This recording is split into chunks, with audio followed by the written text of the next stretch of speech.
Ladies and gentlemen, conflict in Ukraine has shown zero signs of lessening. But today the larger question remains, a question I want to bring before you this weekend. Who is steering the circumstances towards an escalation? To America's tactic to pressure nations across the world to its line and isolate Russia, is it really feasible? It's not. That's my firm view.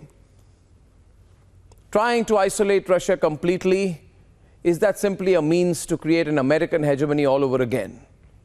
Ladies and gentlemen, we hold the view here at Republic that if you end the war, you must engage Russia, not try to isolate it. Let's debate.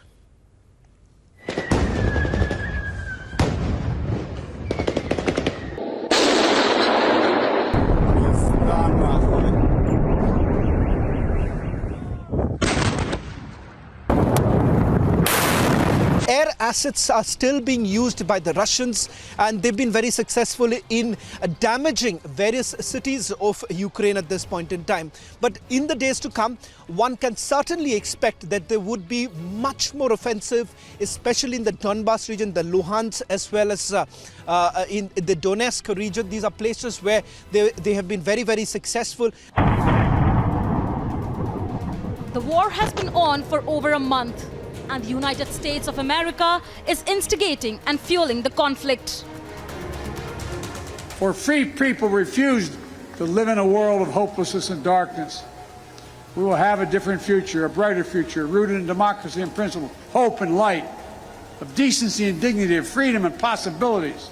When the world had hoped for reconciliation and talks, President Biden called President Putin a war criminal, someone who should not remain in power. Many raised this question that was this yet another attempt to provocate Russia? America is pressurizing sovereign nations to impose lacerating sanctions on Russia. The rest of the world is watching where you're going to stand as it relates to this conflict, whether it's support for Russia in any form as they are illegally invading Ukraine. Now the world is pushing back on America's pressure tactics.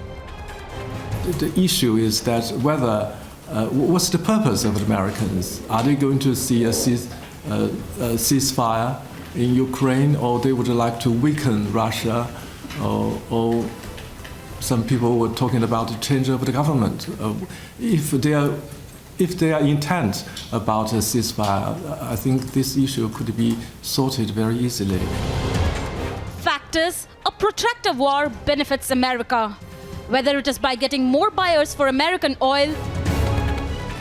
We're going to invest in innovative solutions and technologies to make the switch from fossil fuels. And together, we'll advance the use of clean and renewable hydrogen to reduce our carbon emissions. Or it be propelling its war economy like it always has. The death of Colonel Gaddafi has brought to a close a very unfortunate chapter in Libya's history.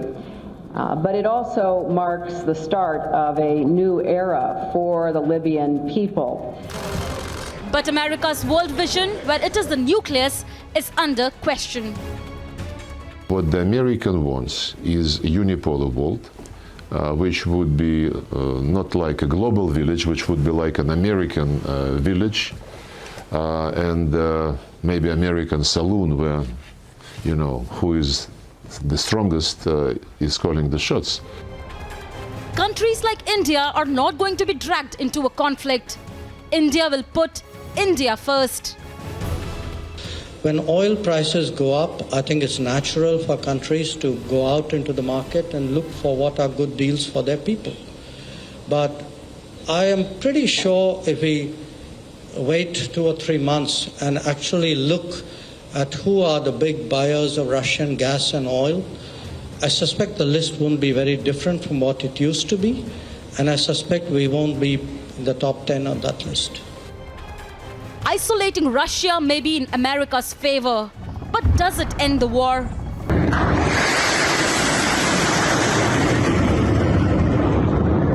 Сегодня мною подписан указ, который устанавливает правила торговли российским природным газом с так называемыми недружественными государствами. Мы предлагаем контрагентам из таких стран понятную и прозрачную схему. Чтобы приобрести российский природный газ, они должны открыть рублевые счета в российских банках.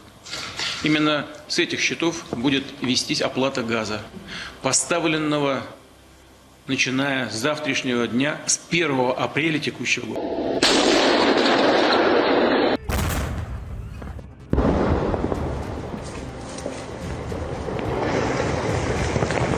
Ukraine cannot be made a chessboard by any nation to further its own interest. Let's debate.